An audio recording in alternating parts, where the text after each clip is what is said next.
"You're staying here now, Mom. It's for the best." That's what my son said as he shut the car door and left me in the driveway of the Rose Hill residential home with nothing but a small suitcase and a paper bag of my medications. Not a hug. Not a backward glance. Just the slam of the door and the silence of a decision already made. I stood there, my hands trembling slightly from the chill in the wind, or maybe from the fact that I still couldn't understand what had just happened. Yesterday morning, I was in my home, sipping tea, feeding the birds.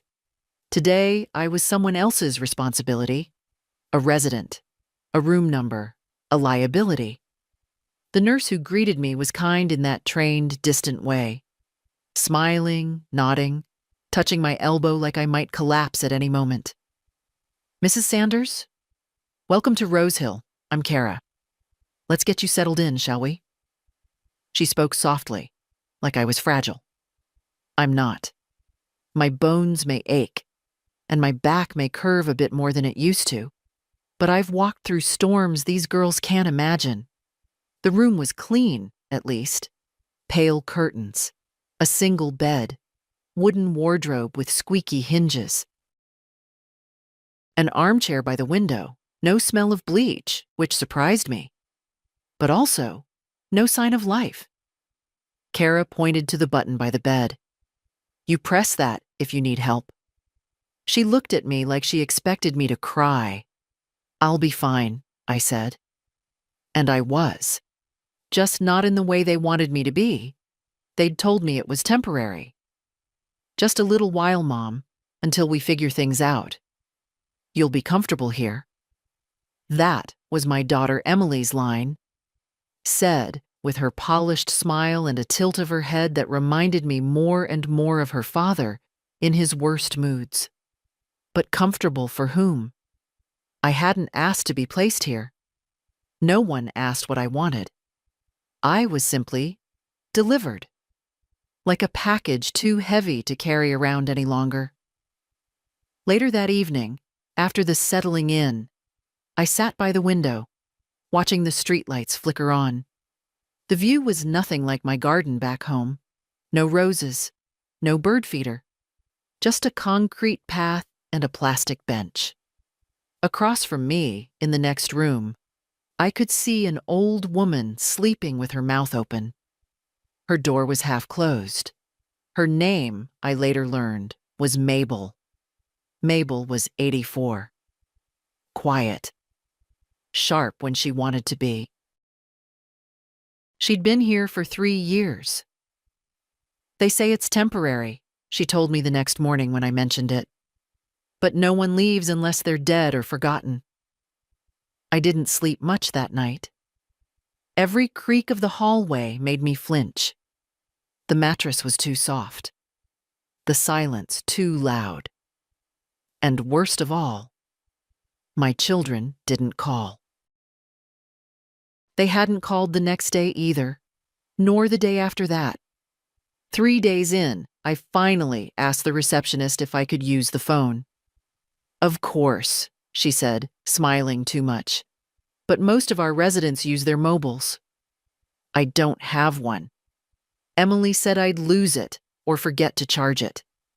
The call went to voicemail. "Hi, you've reached Emily and Mark. Leave a message." I didn't. What was I supposed to say? Thanks for dropping me off like an unwanted dog? Instead, I sat in the common room, where the television always blared, and the other residents sat in rows, staring at game shows they couldn't follow. A woman next to me, Agnes, I think, was crying silently into her lap. No one noticed, or maybe they were just too used to it. On the 4th day, Kara came in with forms. "Just some signatures, Mrs. Sanders. Routine, consent to care, medication schedule, billing information." I hesitated. "Billing?" "Yes. The invoices go to your children, but we need you to sign off. It's just formality." I signed. What choice did I have? But something inside me was waking up. Slowly. like old coals catching wind. That afternoon, during family visiting hours, no one came for me. Mabel's daughter brought her flowers and a milkshake. They sat in the courtyard, laughing. Emily, apparently, had a meeting. David texted that he was out of town. I didn't even know where town was. When I asked Kara if I could go for a walk outside the grounds, she smiled, apologetically. I'm sorry, that's only allowed with family or staff. So, I'm locked in? Not locked, just protected. I nodded slowly. Protected. That night, I didn't cry. I boiled water in the small communal kitchen down the hall and made myself tea. Real tea. Not the lukewarm stuff they served with dinner. Then I sat on the bed, opened the drawer in the nightstand, and pulled out the notebook I'd packed without telling anyone. I wrote down a single line. If they think this is how my story ends, they don't know who raised them. I tried the door once more, just to be sure. It wasn't locked, not technically. But when I turned the handle and stepped into the hallway, one of the aides appeared almost instantly, like they had some kind of sensor. Going somewhere, Mrs. Sanders? Her voice was chipper, too chipper, like syrup poured over something rotting. Just stretching my legs. Let's keep it to the West Wing, okay? It's easy to get turned around. Turned around.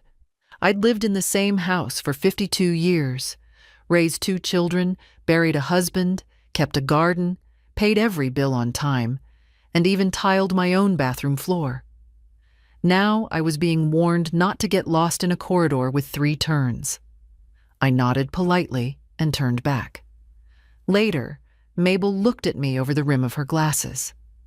They'll let you walk, she said, as long as you don't look like you're heading for the gate. She'd been here long enough to stop pretending. Once they put you in, they make it hard to walk out. Not because they're cruel, because it's inconvenient. I didn't answer. I just sat beside her on the bench near the window, pretending to read, watching. The staff had a rhythm. Breakfast, meds, TV, lunch, naps, meds, dinner, more TV, a few bathroom accidents along the way, some minor arguments over chairs or remote controls, but mostly stillness. A padded, painted stillness that muffled everything real. And the residents? They disappeared, one by one.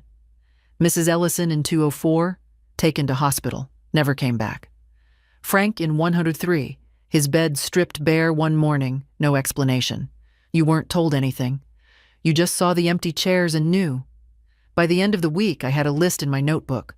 Window facing south, latch broken. Back exit by laundry room, used only by staff. Visiting hours, mon free, 4 to 6 p.m. Sanitary worker named Robin, distracted, chatty. Kara's shift ends at 6. It wasn't much, but it was more than nothing. I'd always believed in observing first. Children reveal themselves if you're quiet enough. So do nurses. So do liars. That evening, I tried to call David again. No answer. Just another message. Busy week, Mom. We'll visit Sunday. Sunday came. They didn't.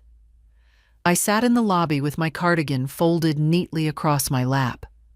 For 3 hours, watching the door. Mabel shuffled past with her walker. They're not coming, hun, she said without cruelty. They never do. That night, I couldn't sleep. Not from sadness, from fury. Not the loud, dramatic kind. Not the yelling or the door slamming or the weeping in bathroom stalls. No. This was cold, quiet fury. The kind that starts behind the ribs and spreads like ice. I got up around midnight, made tea in the dark, and sat on the edge of the bed. In the silence, I heard my late husband's voice. Not literally, but the way one remembers a certain tone. Hell, don't let them take your name off the mailbox. He'd said that once, joking, when we were newly married and broke, when his mother suggested we move into her house and start fresh. I didn't then, and I wouldn't now. When morning came, I asked Kara if she could print something for me. Of course, she said brightly. Just send it to the front desk email. She thought it was a crossword or a birthday card. She didn't ask questions. The document I sent was 2 pages long, written last night. Titled simply, Power of Attorney, Revocation. It was a start. I didn't have my lawyer's number anymore, not since switching phones years ago, but I remembered the name of his firm. It was printed on the edge of a Christmas card from years back. I still had it, tucked into the back of my wallet behind an old receipt and a picture of Emily from 1994. The receptionist connected me to the office. A young woman named Jessica answered. I explained everything as simply as I could. My name is Helen Sanders. I need to revoke a document my son filed. I want control back. I want my rights restored. Jessica didn't ask why. She didn't gasp or pity me. She simply said, "We can help. Can you come into the office?" "No," I said. "I can't leave." There was a pause. "Do you have someone who can act on your behalf? A friend, maybe?" I thought of everyone I knew. Most were gone. The few who remained had their own wheelchairs, oxygen tanks, and medications. Then I remembered. Lydia Marks. She used to be my neighbor. 30 years younger than me, but kind. The kind of person who brought soup when I was sick, left flowers without a name tag. We lost touch when she moved after her husband died, but I still had her address. Jessica agreed. If I could get Lydia to meet the firm, they'd start the process. Now I had a name, a plan, a first thread, but I needed to move carefully, quietly, because the truth was beginning to show itself in cracks and offhand comments. That afternoon, while helping me adjust my bedding, one of the aides said something too casually. "Your daughter mentioned you're here for good now. Said you weren't safe on your own?" For good. Not temporary. Not until we figure things out. I smiled politely. My hands stayed still. My voice calm. But my thoughts? They started running. The envelope came on a Wednesday. No return address. Just my name, written in Emily's narrow, perfect handwriting. Inside were 2 things. A pamphlet titled Understanding Long-Term Care Transitions, and a typed letter with a smiling clip art son in the corner. Dear Mom, we know this hasn't been easy. We truly believe Rose Hill is the best place for you now. Safe, comfortable, with professionals who can meet your needs. Please try to see this as a new beginning, not an end. Love always, Emily and David.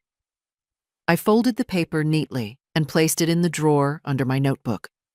I didn't tear it. I didn't cry. What's the point?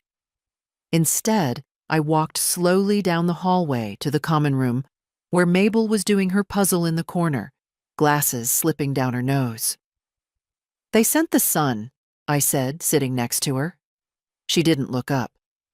"That little cartoon thing with the smile?" I nodded. "They sent it to me, too. Means you're not going home." It was official now then. Not even a conversation.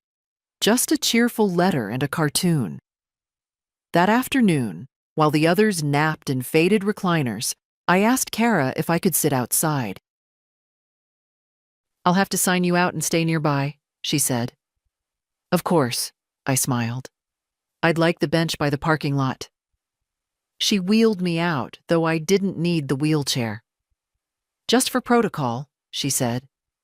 From that bench, I could see the delivery entrance and, more importantly, the outgoing mail slot. At 3:15, the mail truck arrived. A man in uniform gathered the outgoing bin, threw it into the back, and drove off. I noted the time. Next day, I was back. Same time. This time, with a letter addressed to Lydia Marks. Inside, I told her everything. Not in dramatic terms, but plainly. They've taken my house keys. They've made decisions behind my back. I need someone on the outside. I trust you. I included my room number and asked her to call the law office. If she agreed, they'd know what to do next. The third day, I came again. No letter this time, but just to sit. To wait. At 3:47, my phone in the room rang. I hadn't heard it ring in days. Mrs. Sanders? Yes. This is Jessica, from Lewis and Gold. We've spoken. My breath caught. Ms. Marks reached out. She's agreed to help. She's coming in tomorrow with ID and authorization. We'll begin the revocation paperwork and prepare the asset protection documents. My voice didn't come right away. When it did, it sounded smaller than I expected. Thank you. That evening, I baked. Well, baked is a strong word. I bribed Robin, the night nurse, with a tin of shortbread cookies from my drawer to let me use the tiny staff kitchen. She watched me while I stirred. Planning something? She asked with a half smile. I met her eyes. Just remembering who I am. I'd always been a quiet woman. Not weak, just accommodating. My husband used to say, "Hell, you're the kind of woman who keeps the world from spinning off its axis." I'd never known if that was a compliment or an apology. By the time the tea kettle whistled, Robin had stopped asking questions. She left me alone in that little kitchen, and I stood at the counter, warming my hands over a ceramic mug, thinking about a house on Hawthorne Drive. My house. The one with the bay window and the hydrangeas. The one where I'd raised 2 children. Where I'd sat with David during his fevers and helped Emily prepare for spelling bees. Now, David's name was on the deed, not mine. A transfer of convenience, they'd said, for legal simplicity. That's what I'd signed 3 years ago, the same year they began talking about downsizing, about preparing for later life. That's what this was then. Preparation. I went back to my room and opened the small wooden box where I kept my wedding band, the one I stopped wearing after Richard died. I slipped it back on. The metal was colder than I remembered. The next morning, Kara entered without knocking. "Your daughter's here." I looked up from my chair. "Emily?" She nodded. "Came early, said she brought forms." I smiled faintly. "Let her in." Emily entered in heels, pressed slacks, and perfume that clung to her like forced warmth. "Hi, Mom." She leaned down and kissed my cheek too quickly.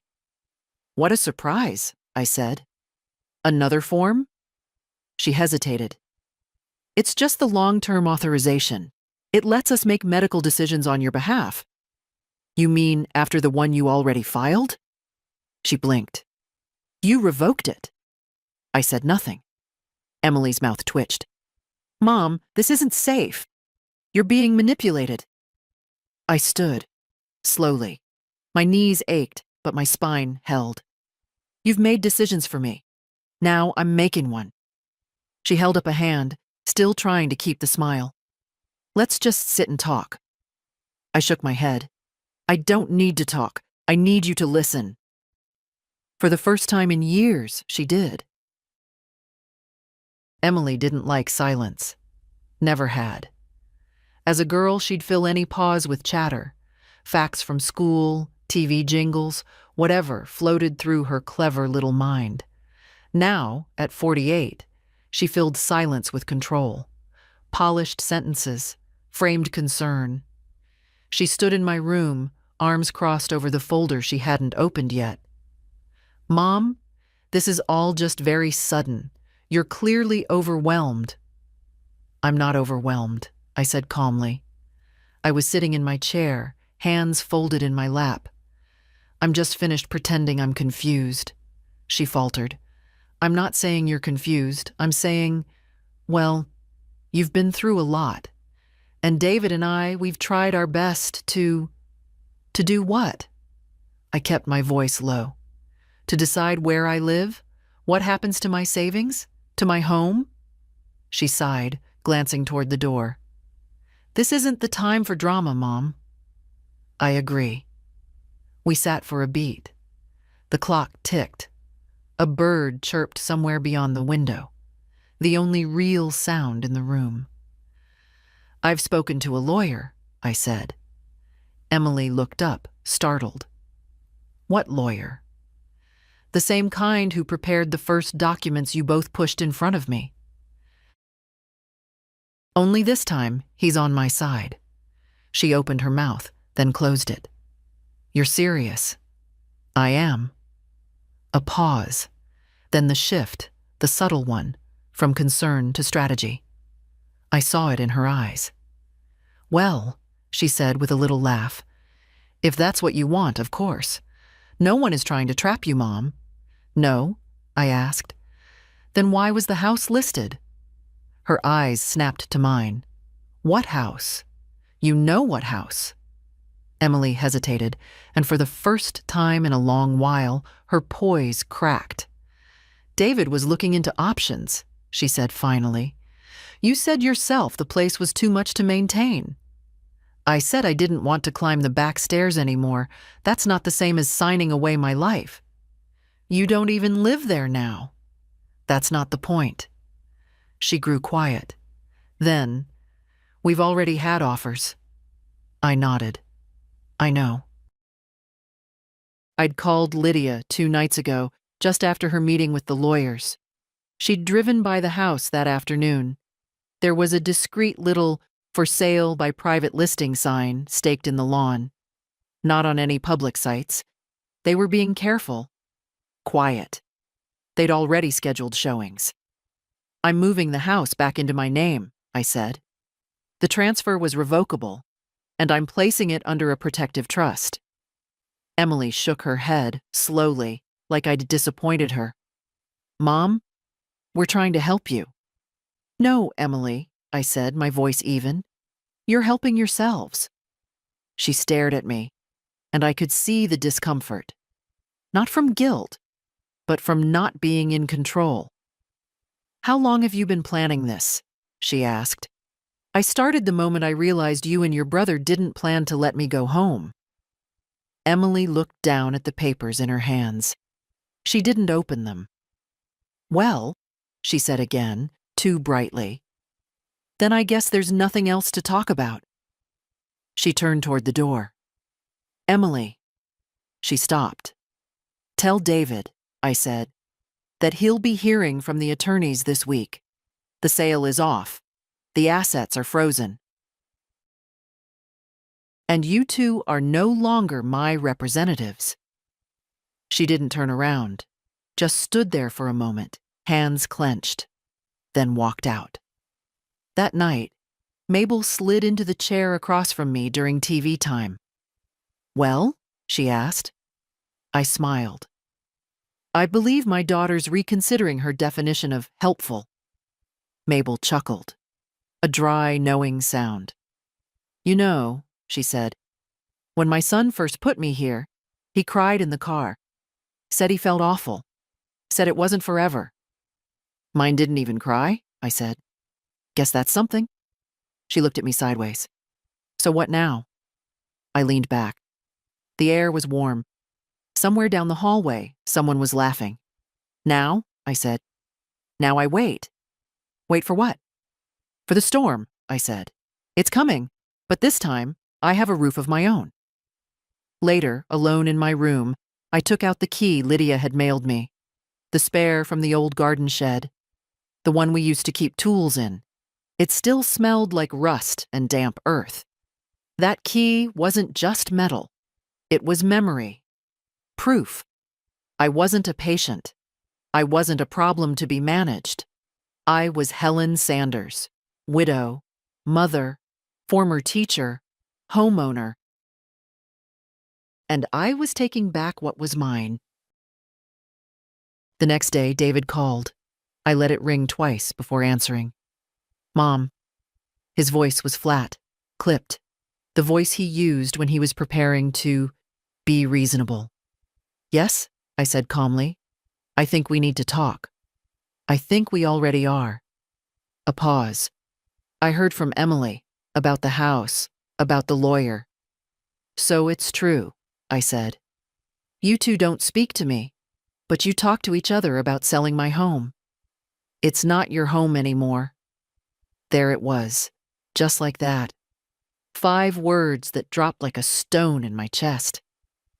David, I said, do you remember the maple tree in the backyard? The one you climbed when you were 7 and broke your wrist?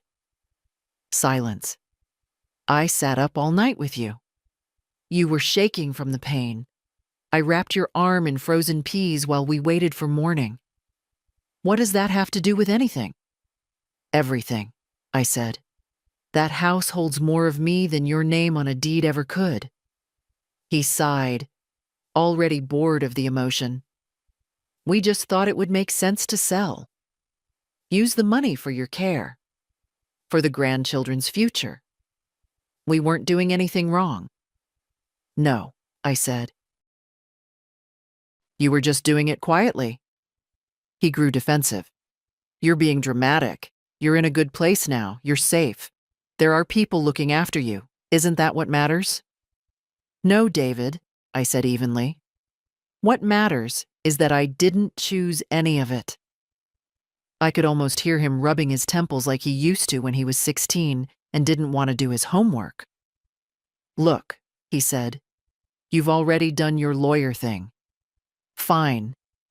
But don't expect us to keep supporting you if you're going to be difficult. That's when I laughed. Actually laughed. Supporting me? His voice hardened. We've paid for everything, the facility, the medical bills, all of it. And where did you think that money came from? I asked. The generous contributions you and your sister made? He didn't answer. I paid for my own care, David. You just funneled the bills through your accounts and used my retirement funds to do it, which you had access to because I trusted you. You didn't support me, I said. You managed me. I ended the call. That afternoon, I sat in the courtyard with Mabel, watching a squirrel wrestle a cracker from beneath the bench. Did he yell? She asked, sipping her juice. No, I said. Worse. He explained. She chuckled, then winced, rubbing her side. You know, if I had one do-over in this life, I'd write things down. Not just recipes and addresses. I'd keep track of the giving. I nodded. I did, actually. She turned. What? I reached into my cardigan pocket and pulled out my notebook. Inside, every loan, every gift, every expense covered, written in tidy rows, like I was still grading essays. Tuition for Emily's MBA, $48,000 David's failed restaurant investment, $2,500 down payment on their first home, $60,000 Emily's 3 dental implants, $6,400 David's divorce lawyer, $12,000 annual Christmas checks, $200 per year for 15 years, countless groceries, babysitting, flight tickets, birthday parties, soccer uniforms, music lessons. I flipped the page. They said they'd support me, I said, but I've supported them my entire life. Mabel was quiet. Later in the dining hall, the nurse handed me a note.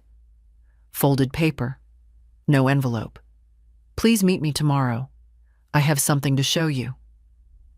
Lydia. She'd written the address of a small cafe 2 miles from Rose Hill. I knew the place. I used to go there after church on Sundays. Good soup. No music. I folded the note, slipped it into my pocket, and went to bed early. Next morning, I asked Kara for an escorted walk. She frowned. Where to? "I'd like to get some fresh air," I said. "You can do that in the courtyard." "I'd like to walk past the entrance today, just once." She pursed her lips. "I'll check with admin."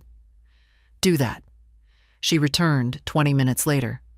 "Sorry, Mrs. Sanders, that's not permitted without family." I smiled. "I see." That afternoon, I waited until Robin's shift. The night nurse. The kind one. The one who liked shortbread cookies. At 5:50 p.m., I stood by the side entrance, holding a small tin. When Robin turned the corner, I handed it to her. "Would you like the recipe?" I asked. She looked at me, then at the back door. 10 minutes, she said. "Be back in 10. Please." I nodded, slipped outside. The key Lydia sent worked in the staff gate. At 6:12 p.m., I was sitting across from her at the cafe, sipping lentil soup. "You look good," she said. "I feel like myself again," I replied. She handed me a file. "These are the documents. The house is safe. The bank accounts are frozen until you approve access. The trust for your granddaughter is drafted. You just need to sign." I signed. As the pen moved across the paper, I didn't feel triumphant. I felt still, quiet, like something heavy had been lifted. "I should get back," I said. Lydia smiled. "You'll be back for now, but not for long." And I believed her. I returned through the side gate just before 7. Robin was waiting, arms crossed, her face unreadable. "You're lucky I like cookies," she said quietly. "I'm lucky you have a heart," I replied. She didn't answer, just opened the door and let me back in. That was enough. In my room, everything was as I left it. The bed made, the curtains half drawn, my notebook still on the table, open to a blank page. But I didn't sit. Not yet. Instead, I walked to the dresser and opened the drawer where I kept the old photographs. Not many, just the ones I'd taken with me when they moved me here. There was one of David as a toddler, his face smeared with cake, grinning up at the camera. Another of Emily in her ballet outfit, all elbows and ambition. A photo of Richard, holding a rake in one hand and a mug of tea in the other, smiling at me from the porch. And then there was the picture I almost hadn't packed, one taken 10 years ago on the front steps of the house. Me in the center, David and Emily flanking me, their hands on my shoulders like proud children. But if you looked closely, you could see it even then. The small distance in their bodies, the tightness in their smiles.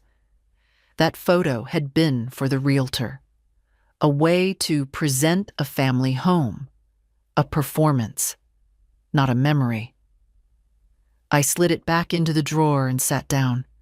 The pen in my hand felt heavier than usual. Maybe because I knew what I needed to write now wasn't numbers or names. It was truth. September 14th. They said this was about safety, that I needed help, that they were doing what was best. But no one asked what I thought was best. No one asked what I needed. They decided for me. They called it love. But real love doesn't take your keys. Real love doesn't sell your house in secret. Real love doesn't put you in a room with a stranger and leave you there. They wanted a version of me that was quiet, grateful, compliant. A woman who said thank you when she was told where to sit. I am not that woman, not anymore. The next morning, Emily came again, this time without warning. Kara buzzed my room just before 9 a.m. "Your daughter's here," she said. "Should I send her in?" "Let her wait," I said. I dressed slowly. Put on a clean blouse, brushed my hair, chose the pearl earrings Richard had given me for our 20th anniversary. Nothing dramatic, just quiet armor. When I entered the common area, Emily was sitting by the window, scrolling on her phone. She looked up, startled. You took your time. I've learned not to rush for people who didn't rush for me. She stood, trying to smile. I didn't come to argue, Mom. I just wanted to talk. I'm listening. She hesitated, then pulled something from her bag. A glossy brochure.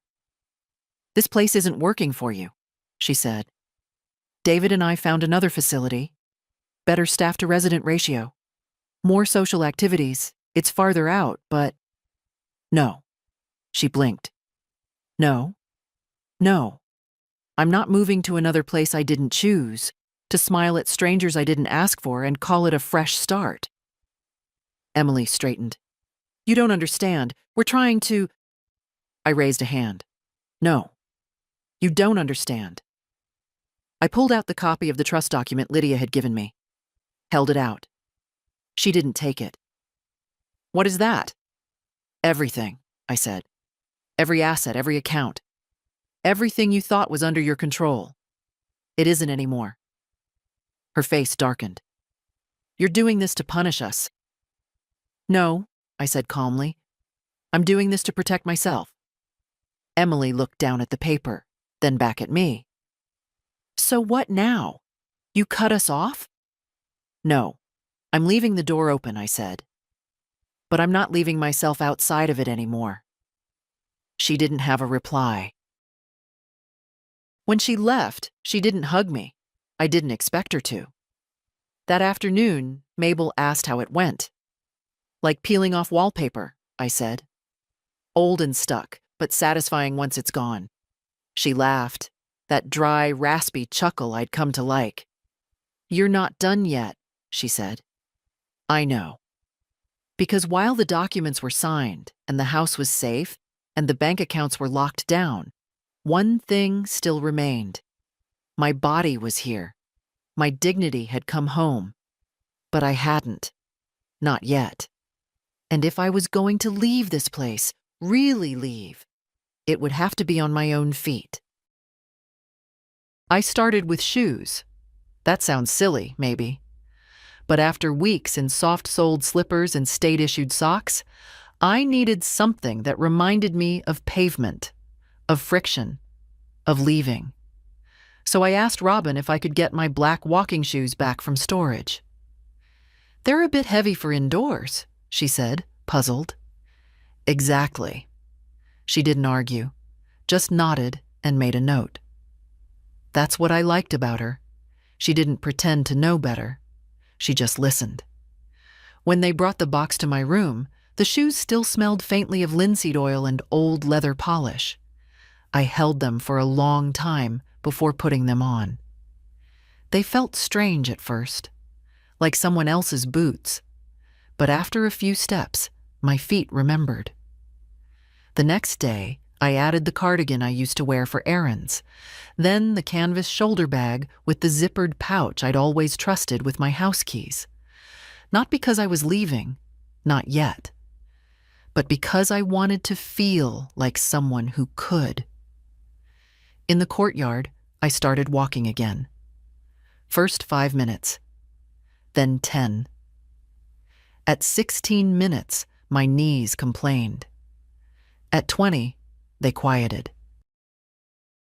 By Thursday, I was walking 30 minutes straight, no rest. The aides began to notice. She's getting stronger, Kara said to one of the others. No one gets stronger here, the other replied. They just stop fighting. I didn't correct her. Let her think whatever she liked.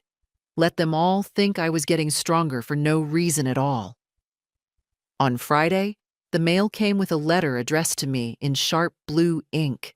Not from Emily, not from David, from Eloise, my granddaughter. I hadn't seen her in nearly 6 months, not since her last year of college started. But there it was, her handwriting, her words. Grandma, I don't know what's going on, but Mom's been acting strange. Dad, too. No one tells me anything, but I know something's wrong. I tried to visit you. They said you weren't seeing anyone. That didn't sound like you. If you get this, please call. or write. Anything. I miss you. That was all. I read the letter 3 times, then pressed it flat between the pages of my notebook. That night, I made a list. Call Eloise. Walk past the staff gate. Memorize staff shifts. Prepare documents for Monday courier talk to Mabel. Ask about exits. The last one I did first. Mabel was in the sunroom, as usual, fiddling with a jigsaw puzzle no one else had touched in weeks. You ever think about leaving? I asked. She snorted. Every Tuesday. Seriously. She looked up at me. Her face was tired, but her eyes were still sharp. I think about it, she said, but I don't have what you have. And what's that? Someone waiting. I didn't say anything. She nodded at my bag. You've been packing that for a week. It's not packed, I said. Of course not, she said. But you're closer to the door than you were last month. On Sunday morning, I woke before dawn. Outside, the sky was that strange violet blue it gets right before light begins. I dressed quietly, slipped my notebook, my ID, and Lydia's documents into my bag, tied my scarf, laced my shoes. Robin's shift ended at 6 a.m. At 5:40, I went down to the laundry corridor, the one they never locked because the delivery carts needed access. No one was there. The halls were silent. I stepped through the door, down the ramp, out into the open air. It wasn't freedom, not yet. But it was a test, one I passed. I stood by the trees, breathing in cold, damp morning air that didn't smell like disinfectant or lavender spray, and I made a promise. 1 week. 7 days. By then I'd be gone. When I returned, no one noticed. That was the most surprising part. I walked past Kara with a nod. She nodded back, assuming I'd come from the courtyard. My cardigan was damp. My shoes had leaves on them. But she didn't look. No one really looks at old women when they move quietly. That's the trick. That's always been the trick. Back in my room, I called Lydia. Left a voicemail. Monday, I said. I'll send everything. Just tell me where. Then I called Eloise. She picked up on the second ring. Grandma? Her voice cracked. It's me, sweetheart. Oh my God, I thought... She stopped, took a breath. Are you okay? I'm working on it. What happened? They won't tell me anything. Mom just keeps saying, Grandma's fine, like that explains everything. I didn't lie. They didn't want me to talk to you, but I do. So I am. Do you want me to come there? No. I want you to wait. Just for now. I hate this, she whispered. It's like they've erased you. Then help me rewrite it. She didn't ask what that meant.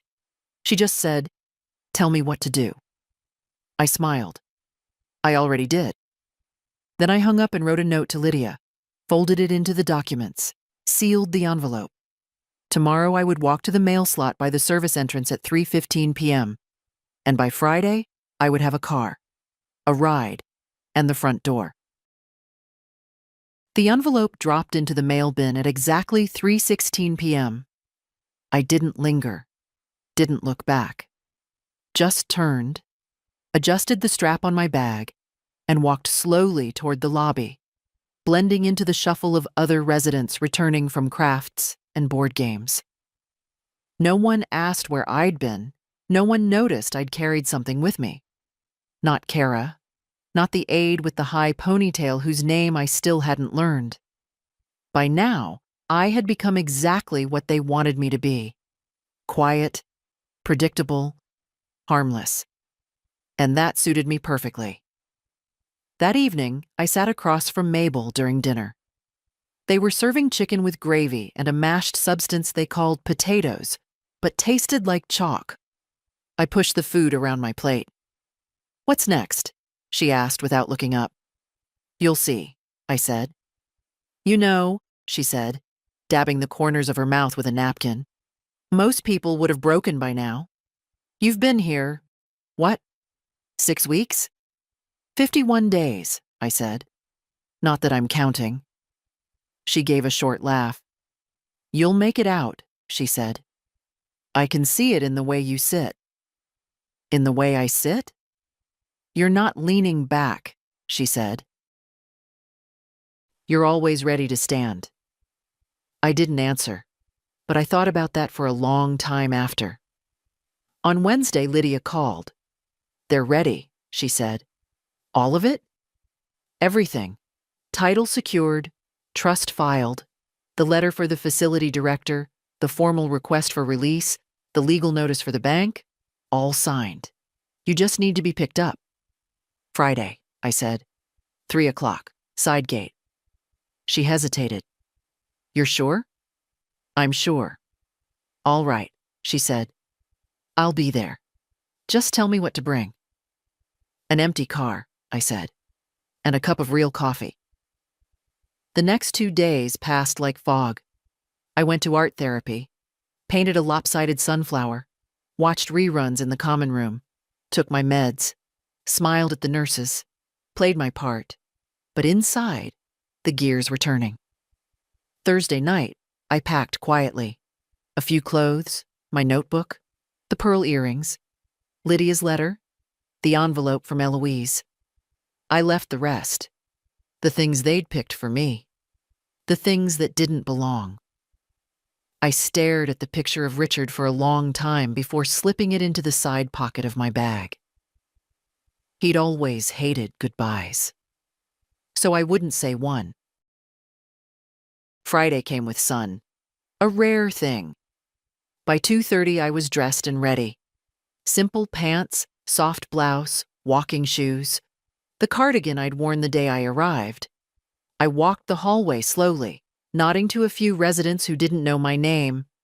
Kara saw me near the staff lounge and smiled. You look nice today, Mrs. Sanders. Thank you, I said. You heading to the music hour? Something like that. She moved on. At 2:55, I stood at the laundry corridor door. My heart beat louder than I wanted it to. Robin appeared like she always did. Out again? She asked. Just for air. She looked at me carefully. Her eyes flicked to the bag on my shoulder. You coming back this time? I met her eyes. No. She nodded. Slowly, like she'd known it was coming. I didn't see anything, she said, stepping aside. I never gave you the recipe, I replied. She smiled faintly. I'll survive. I stepped out. The sun hit my face, warm and soft and real. I walked down the ramp and turned the corner toward the staff gate. Lydia's car was there, engine running. She stepped out when she saw me, opened the passenger door without a word. Inside, a cup of coffee sat in the holder, just like I'd asked. She didn't say, "You did it." She didn't say, "Welcome back." She just handed me the mug and adjusted the heat. We drove away without music, without fanfare. I watched Rose Hill fade behind us in the mirror. It didn't look like a prison from the outside. It looked like a home. But I knew the difference now, and I wouldn't forget it. 20 minutes later, we pulled up in front of my house. My house. The for sale sign was gone. The blinds were open. The porch swing still swayed gently in the breeze. Lydia parked, turned off the engine, and looked at me. Are you ready? I've been ready since they dropped me off. I stepped out. The sidewalk cracked just where I remembered. The gate squeaked. The stairs creaked beneath my shoes. Everything was exactly the same, and everything was different. I opened the door with my own key, crossed the threshold, and stood in silence. The house didn't smell like dust. It smelled like memory. I set my bag down on the floor, took off my shoes, walked barefoot to the kitchen. The windows were clean. The kettle still worked. The drawer still held my old address book. I sat at the table, and for the first time in 51 days, I was home. The house was quieter than I remembered. Not the sterile quiet of the facility, with its humming vents and soft-heeled shoes. This was a lived-in silence, the kind that carries echoes. Clinks of long-washed teacups. The tick of a wall clock set 15 minutes fast. The distant creak of the porch swing in the wind. I walked from room to room like I was meeting an old friend after a long absence. Carefully, almost shyly. The living room still smelled faintly of books. My chair by the window, the one no one ever sat in but me, was exactly where I'd left it. The Afghan draped over its back hadn't been moved. In the bedroom, the bed was made, the sheets pressed. Lydia must have seen to that. But the pillow still had the faint shape of how I used to sleep, curled toward the window, my hand near my face. I stood there for a long time, fingers trailing along the dresser. Then I noticed it. On the nightstand. A single photo. Face down. I turned it over. Emily, David, Eloise. Christmas 2 years ago. All of them smiling, paper crowns on their heads, cheap ones from the crackers I insisted on buying every year. Someone, not me, had put the frame face down, maybe out of guilt, or maybe because guilt was too much trouble, and they simply didn't want to be reminded. I set it upright, not out of forgiveness, but because truth shouldn't be hidden, even in pictures. That evening, Lydia stopped by to check in. She brought soup. The good kind, homemade, with lentils and rosemary and little bits of carrot that actually tasted like something. She didn't ask how I felt. She just set the bag down, ladled it into a bowl, and sat across from me like it was the most natural thing in the world.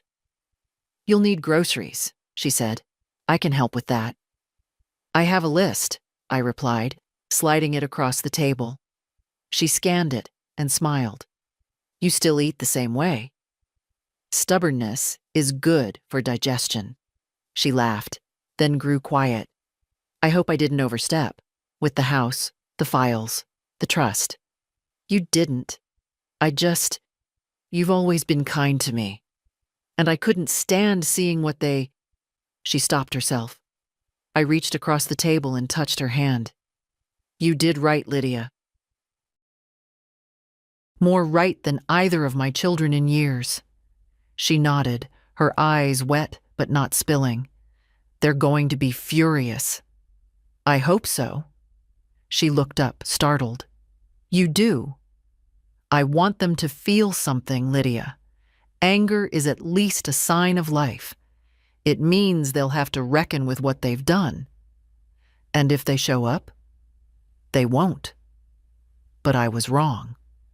Because 2 hours later, there was a knock at the door. I opened it.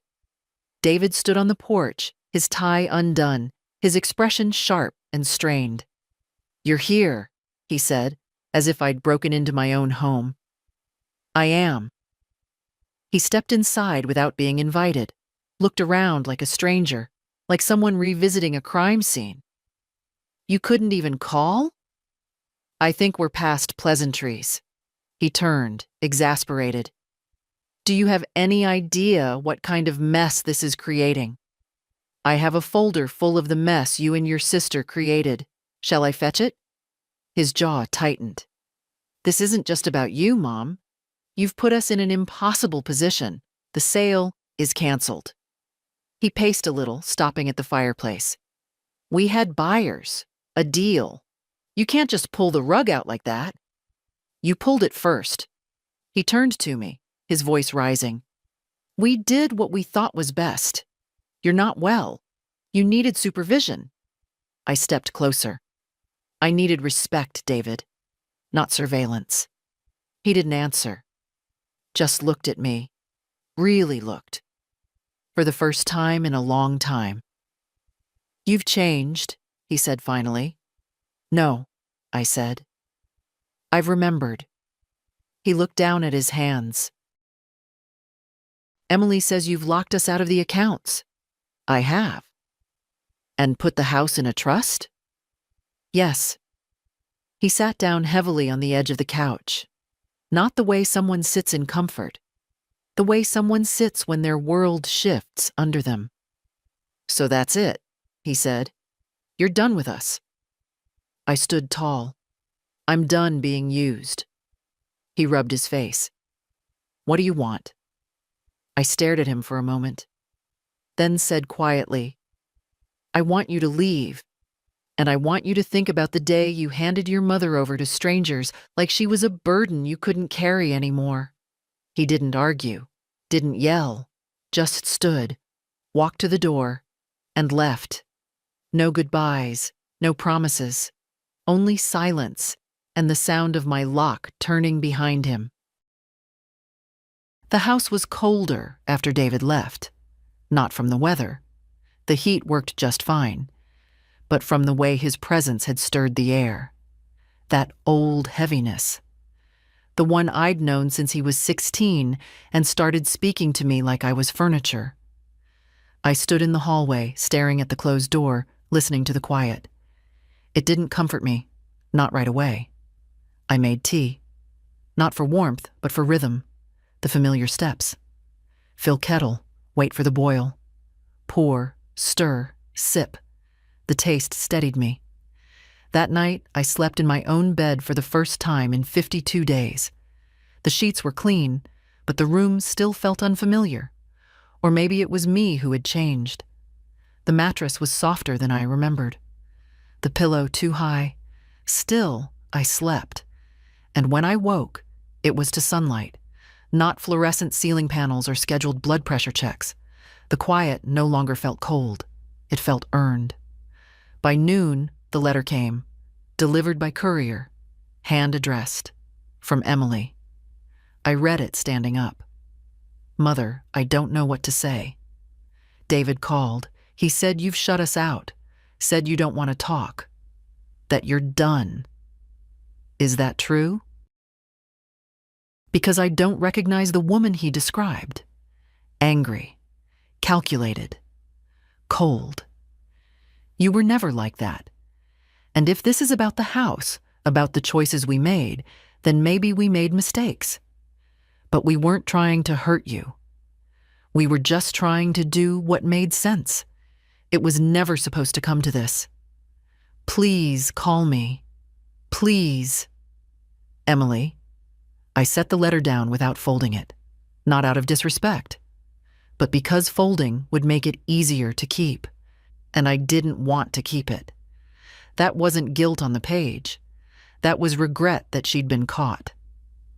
I spent the rest of the day going through drawers, not to clean, to remember. Receipts from the garden center, faded and curled. Old keys I no longer recognized. A bookmark from Eloise, drawn in crayon when she was 7. A crooked heart and the words, Grandma, I love your stories. That one I kept. I found the medical bills Emily had taken care of. Each stamped with my bank account number, found the deed transfer documents. My signature, careful, deliberate, right beside David's. I'd signed willingly once, but that was before I knew what it meant to them. It wasn't about safety. It was about possession. On Sunday morning, Eloise arrived. No warning, no text, just the sound of a car door and quick steps on the path. I opened the door before she could knock. She threw her arms around me, fierce and fast. Grandma. I held her tighter than I meant to. She pulled back, blinking tears away. You look good. You look taller, she laughed. I was so scared, she said. They told me you were confused, that you didn't want visitors, that you were resting. I was resting, I said, resting from being treated like luggage. She didn't smile. I'm sorry. You didn't do it. I didn't stop it either. She stepped inside, took in the house, the photos, the chair, the scent of lemon polish. It still smells like you, she said. Let's hope that's a good thing. We sat at the kitchen table. I poured tea. She didn't touch hers. I got your letter, she said. It scared me. I know, but I'm glad you sent it. So am I. Then she reached into her bag and pulled out a folder. What's that? Something I wrote for school, she said. A paper about intergenerational trust, family power, asset control. I didn't understand it until this happened. She slid it across the table. I thought I knew who we were. And now? I think I know who you are. I smiled, but it didn't reach all the way. That's more than your mother can say. She lowered her gaze. I don't want to be like her. Then don't. She looked up. That simple? No. But simple and easy aren't the same thing. When she left, she hugged me again. This time she lingered. I'll call, she said. Call when you want to, not when you think you should. Okay. She walked to the car with her shoulders a little straighter, and I watched her go with something I hadn't felt in a long time. Not pride, not hope, something older, something steadier. A quiet knowing that even if I was alone now, I hadn't been erased. I was still here, and I wasn't done yet. Monday morning came with rain. Not the soft kind, but a steady, gray drizzle that made the windows blur and the roof groan gently above the kitchen. I liked it. It gave the house a pulse again, a rhythm, like the old days when I'd cook with the radio humming and Richard humming louder. But this morning, I didn't put on music. Instead, I sat at the table, notebook open, pen in hand. At the top of the page, I wrote a question. What do I want now? Not what I'd lost. Not what they'd taken. Not what had been returned by lawyers or couriers or last-minute apologies. Just, what do I want? The question sat there for a long time. Then, slowly, I began to answer it. I want my name on every page that concerns me. I want mail addressed to me, not my children. I want to choose who enters my house. I want a garden again, even if it's small. I want to hear my own voice when I say yes or no. I want silence that I choose, not the kind handed to me by others. I want to matter, even if only to myself. I closed the notebook. That was enough for one morning. Around noon, there was another knock at the door. This time, I didn't rush. I stood, steady, calm, opened it. Emily, not dressed up, no perfume, just jeans, a raincoat, and a face I hadn't seen in years, hers, unguarded. May I come in? She asked. That depends. On what? On whether you came to talk or to explain. She hesitated, then stepped back. I came to listen. I opened the door. She sat at the kitchen table like she used to, years ago, when she'd visit with Eloise and pretend not to judge the way I folded towels. I poured tea for both of us. This time, she drank it. We didn't speak at first. Then she said softly, I didn't think you'd come back. I know. I thought, once you were there, you'd get used to it. Like a chair gets used to the corner it's shoved into? She flinched. I didn't mean, but you did mean it, I said. You wanted me out of the way. She looked down at her cup. I didn't know how to help you. So you decided for me. Her voice cracked. I didn't want to become you. I blinked. What? You lived alone after Dad died. You never asked for anything. You didn't date. You didn't lean on anyone. It scared me. And so you locked me away? I thought I was protecting you from becoming invisible. I looked at her for a long time. Then I said, but you made me invisible, Emily. You didn't protect me. You erased me. Her eyes filled. I'm sorry.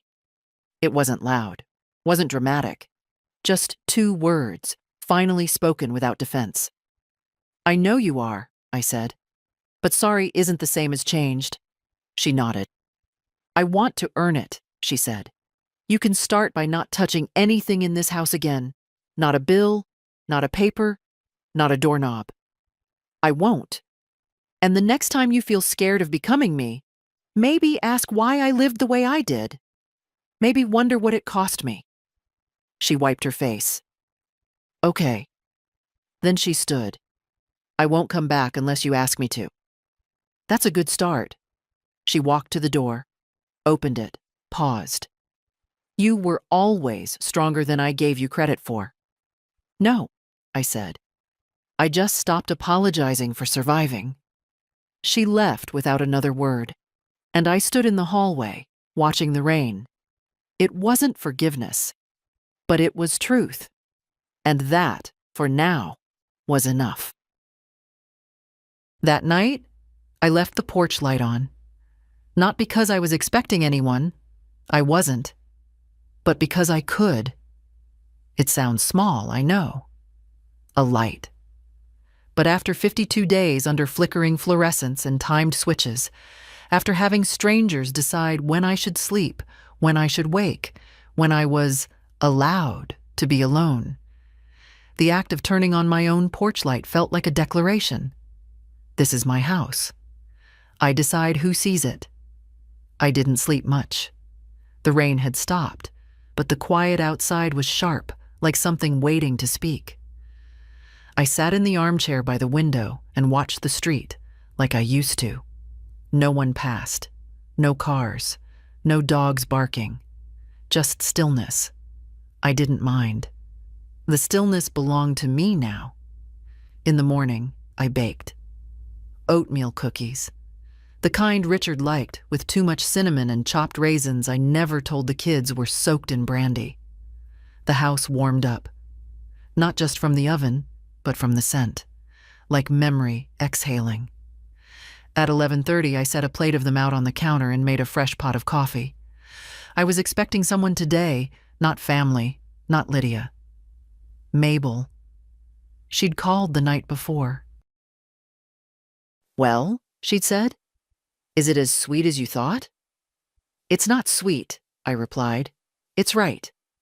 She'd paused, then said, then maybe I'll come see what right looks like. She arrived in a taxi, wearing her good coat and a scarf I hadn't seen since the spring. Her walker came out first, then her feet. Careful, determined. I opened the door before she rang. Took you long enough, I said. She grinned, winded already. You try getting a cab when your address still says Rose Hill.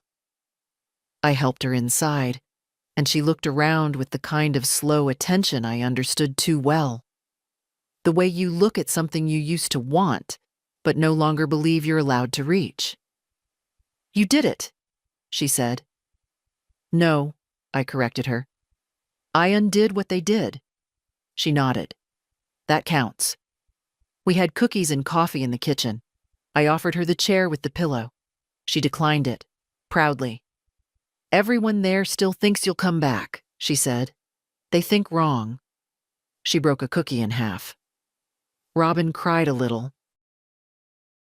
That stopped me. Robin? She said, she shouldn't have had to go alone. I swallowed hard. She let me go. That was more than most people did. I know. We ate quietly for a while. Then Mabel looked at me, seriously. You're not just going to sit here now, are you? I might, I said. That's not what I meant. I know. She leaned forward. You beat them. Now what? That question. It had been whispering at me for days. What now? I poured more coffee, let the steam rise between us. I don't want revenge, I said. I don't want to teach anyone a lesson. I just want to live, without needing permission. Mabel smiled. That's plenty. We sat for hours, talked about nothing and everything, about names we hadn't spoken in years, about recipes, about politics, about bodies that don't work the way they used to, but still carry too much memory. When it was time for her to go, I called the cab myself, gave them a different drop-off, not Rose Hill.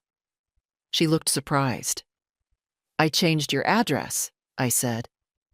"They'll forward everything now." She blinked. "Even if I'm still there?" "You're not," I said. "Not in the ways that count."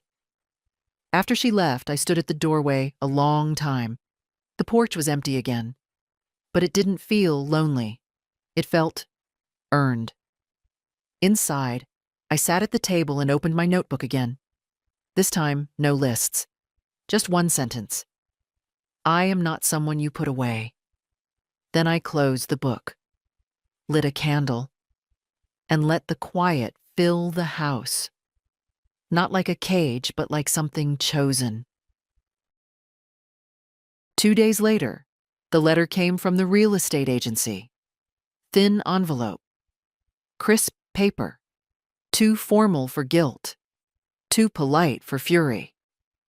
"Dear Ms. Sanders, we are writing to inform you that the prospective buyers for the property at Hawthorne Drive have withdrawn their interest following a legal halt initiated by your representation. Additionally, the agency has been instructed to remove all listings and suspend future showings until further notice. Should you wish to re-engage with us under your sole authority, we would be happy to assist. No apology, no names, just an invitation, sterile and transactional, to start over." I placed the letter in the drawer beside my teacups and wrote across the envelope in ink. Closed, not to remind myself, to remind them, should they ever come again? The next morning, David called, not to ask, to demand. "You've complicated everything," he said, skipping any greeting. "Good morning to you too." "This isn't a joke, Mom. Do you realize the financial consequences?" "I do." "You've frozen assets that were already in motion. I've reclaimed assets that were misused." There was a pause. Then a sigh.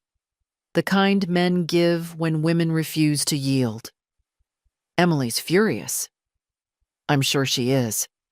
She feels like you've cut us out of your life." "I haven't cut anyone. I've redrawn the boundaries." "That's not fair," he snapped. "We've been the ones dealing with everything since Dad died." "Exactly. What does that mean?" "It means you stepped in and started managing everything like a business, and you forgot I was still alive." His voice flattened. "You're acting like a victim." "No," I said calmly. "I'm acting like the owner of my own life. It's just new for you." He went quiet again. Then, suddenly, he said, "You could have just asked us to slow down." "I did. You called it confusion. You didn't have to go this far." I smiled. "You went further." He didn't argue after that, just hung up. That afternoon, I called Eloise. "How are you, Grandma?" "Calm," I said. "Which feels strange." "Strange how?" "Like walking on a bridge that used to shake, but now it holds." She was quiet for a moment. Then, "Mom's not doing well." "That's not mine to fix." "I know, but I thought you should know." "Thank you. I still want to come visit again soon." "I'd like that. Bring nothing but yourself." She laughed. "I never do." After we hung up, I went outside. The air was sharp, but not bitter. The trees had started to turn, a flicker of rust and ochre at the edges. I walked the length of the garden path, one step at a time, until I reached the shed. It still stood, crooked and stubborn. Inside were the tools, old, slightly rusted, but familiar. I reached for the spade, gripped it, felt its weight in my hand. I had no plans to plant anything that day. I just needed to hold something that had purpose. In the evening, I reheated soup and sat at the table with my notebook open, rereading old entries. Not the numbers, the words. I want silence I choose, not the kind handed to me by others. I want to matter, even if only to myself. Each line felt more true now than when I'd written it. I added a new one. I will not explain my dignity to anyone. Later, just before bed, I heard a noise outside. A car. I peeked through the curtains. Emily. She didn't get out, just sat in the driver's seat, engine running, lights off, watching the house. I stood there in the dark, not moving, not hiding either. After a few minutes, she pulled away. No call, no message, just presence. It didn't scare me. It confirmed something. They still didn't understand. I wasn't waiting for them anymore. I didn't sleep that night. Not from fear. That had passed. It was something else. A stillness in the body that doesn't mean rest, just readiness. Like the quiet before the first step onto a bridge you built yourself. By morning, the feeling hadn't left. I dressed slowly, choosing the cardigan with the stitched pocket, the one I'd worn the day Lydia picked me up. I made tea, ate toast, wrote nothing. Some days require silence, not reflection. At 10:45, the doorbell rang. I already knew who it was. Emily stood on the porch, no coat, no bag, hair pulled back too tight. The kind of look you wear when you need to convince yourself you're composed. "I won't stay long," she said. I nodded and stepped aside. She walked in like the floor might collapse under her. We sat in the kitchen. She looked around as if the house itself had shifted, as if the walls might accuse her. "I drove by yesterday," she said. "I don't know why." "I do?" She waited, but I didn't explain. I wanted to see if it felt the same. Did it? "No," she said. "It felt like I didn't belong here anymore." "That's because you never did." Her mouth tightened. "You raised us here, and then you turned it into a transaction." Her eyes welled. "I didn't mean to." "I believe you." She blinked. "I believe you didn't mean to hurt me," I continued. "But that doesn't mean you didn't."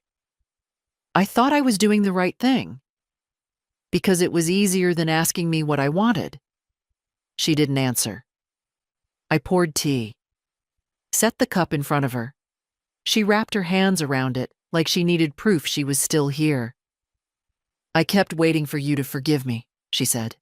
"But now I'm not sure I deserve it." I took my seat. "Forgiveness isn't something I owe you." "I know. I may never give it." "I understand. But I'm willing to tell you something you deserve to hear." She looked up, hopeful. "You hurt me," I said. "You treated me like something inconvenient. And for that, I will never be the same." She nodded, tears sliding down her cheeks. "But," I added, "I'm still your mother, and I don't need you to fix that. I just need you to accept it." She cried harder now. No dramatic sobs, just quiet, broken leaking. Like something inside her had cracked, and instead of rushing to patch it, she let it bleed. When she finally spoke again, her voice was hoarse. "I thought I was losing you, but you were the one losing us." "No," I said gently. "I was losing myself." And I took her back. She reached across the table, not for my hand, but for the photograph sitting near the napkin holder, the one of her and David on the porch, years ago. She held it for a moment, then set it down. "Do you want me to leave?" "I want you to understand that staying will never look the same again." She nodded, then stood. Before she left, she turned and said, "I'm not sure how to be your daughter anymore." "Then start by being someone I'd choose to know." She left without another word, and for the first time, I believed she might not return out of guilt. but out of something else. Maybe not soon, but honestly. Later that day, I walked down to the corner market. The cashier recognized me. "Been a while," he said. "It has," I replied, "but I haven't forgotten where things are." I bought eggs, apples, the kind of bread you have to slice yourself. I paid in cash. On the way home, I passed a group of boys on bicycles, cutting through the street like they owned it. They didn't see me. That used to bother me. The way the world learns to look through women like me. But not now. Now, invisibility felt like a choice. I reached my gate, opened it, walked into my own home. That night, I lit a candle. Just one. Let it burn while I cleaned the sink, folded a towel, turned the porch light off for the evening. I didn't journal. I didn't write a list. I simply sat with myself, unobserved, unapologetic. And in that quiet, I felt something I hadn't in years. Not pride, not safety. Just rightness. As if the house, the chair, the silence, all of it, had been waiting for me to return, not just as the person who once left it, but as the woman who knew now what she could survive and what she would never allow again. There's a different kind of silence that comes after a storm. Not relief, not peace, just space. Space to feel what you hadn't let yourself feel while everything was breaking. I stood by the kitchen window that morning, watching the light move across the neighbor's fence. Nothing extraordinary, just another September day. But for me, it was the first morning I didn't brace myself for anything. No calls, no visits, no decisions made without me. Just the sound of the kettle, the creak of the floor, the quiet flutter of a sparrow landing on the porch rail. I didn't think about Emily. I didn't think about David. I didn't even think about what they might try next, because none of it belonged to me anymore. In the afternoon, I went to the backyard. The garden was half dead. Weeds along the edges, the soil cracked, the rosemary bush listing to one side like it had grown tired of standing. But it was still there. I knelt slowly, gloves on, and pressed my hands into the dirt. It wasn't easy. My knees ached. My back complained. The spade resisted. But it gave. Inch by inch, I turned the soil. I wasn't planting anything yet. I just wanted the ground to breathe again, to be touched with intention, not neglect. As I worked, the sun warmed the back of my neck. I could smell the old earth, not rot, not decay, just rest. Like even the dirt had been waiting for someone to remember what it could hold. That evening, Eloise called. "Grandma," she said, "you busy?" "I'm in the middle of making a decision about dinner. It's very serious." She laughed. "Need backup?" "You offering to cook?" "No, but I can bring takeout." I smiled. "Then, yes." She arrived 20 minutes later, holding a paper bag and a bottle of something fizzy. She didn't ask permission. She didn't wait on the porch. She just walked in. "Hope you like curry," she said, setting the bag on the table. "Let's find out." We ate. We didn't talk much at first. Then, over the last bites, she asked, "Do you think it's possible to become someone new after all that's happened?" I looked at her. Really looked. She wasn't asking for herself. Not really. She was asking if it was too late. I said, "You don't become someone new. You remember who you were before you forgot." She nodded slowly. "Then I've got work to do." "We all do." She stayed late. Washed the dishes without being asked. Put the leftovers in the fridge. Folded the dish towel exactly the way I like it, though I never told her how. When she left, she hugged me. And before she walked out, she turned and said, "I like you here, Grandma. Like this." I didn't ask what this meant. I knew. Later that night, I sat with my notebook again. One last time. Not to make a list. Not to write names. Just to leave something behind. A single page. If you're reading this and you've ever been made small, if you've been told you're confused when you were just unheard, if you've sat quietly at a table where no one looked at you while deciding your life, if they said, "You'll stay there forever," then know this: they were wrong. You can sign your name again. You can sell their version of you right out from under them. You can leave and come back and live inside a house that holds your voice. You can be old and still own yourself. You are not done. I closed the notebook, set it on the shelf. No ceremony, no spotlight, just a quiet ending that wasn't really an ending at all, just the start of something that had always been mine. And if you've read this far, if something in you stirred, even a little, then maybe it's time. Time to stand up. Time to go home. Time to stop asking for permission, because no one gets to decide who you are, except you. If this story felt like yours too, leave a comment. Say, "I'm still here," because someone out there needs to know they're not alone.